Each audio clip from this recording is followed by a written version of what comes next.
ക്ഷമിക്കാനുള്ള ഒരു ഹൃദയം നിങ്ങൾക്കുണ്ടോ?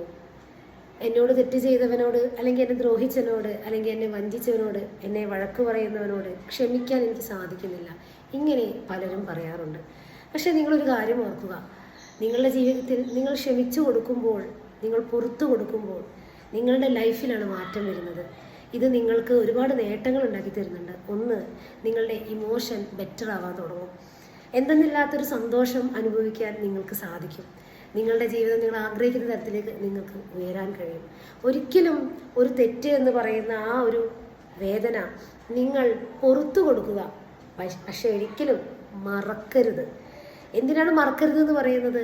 മറന്നാൽ വീണ്ടും വീണ്ടും അവർ നമ്മളോട് തെറ്റ് ചെയ്തുകൊണ്ടിരിക്കും, നമ്മളെ വേദനിപ്പിച്ചുകൊണ്ടേയിരിക്കും. ആ വ്യക്തി അങ്ങനെയാണ് എന്ന് റിയലൈസ് ചെയ്യുക എന്നുള്ളതാണ് നമ്മൾ ചെയ്യേണ്ടത്. അവരെങ്ങനെയാണോ അതുപോലെ അവർ അംഗീകരിക്കുക മാത്രമേ നമുക്ക് ചെയ്യാനുള്ളൂ. പുറത്തു കൊടുക്കുമ്പോൾ നമ്മുടെ ഹൃദയം ഏറെ സന്തോഷം നിറഞ്ഞതാവുകയും നമ്മളുടെ ശരീരത്തെ പോലും അത് സ്വാധീനിക്കുകയും ചെയ്യും. പല അസുഖങ്ങളും നമ്മുടെ ഇമോഷനെ അനുസരിച്ചിട്ടാണ് ഉണ്ടാകുന്നത്. സൈക്കോസൊമാറ്റിക് ഡിസീസസ് ഉണ്ടാകുന്നത് നമ്മുടെ ഇമോഷൻ ബേസ് ചെയ്തിട്ടാണ്. അപ്പോൾ നമുക്ക് മറ്റുള്ളവരോട് ക്ഷമിക്കാം, പൊറുക്കാം.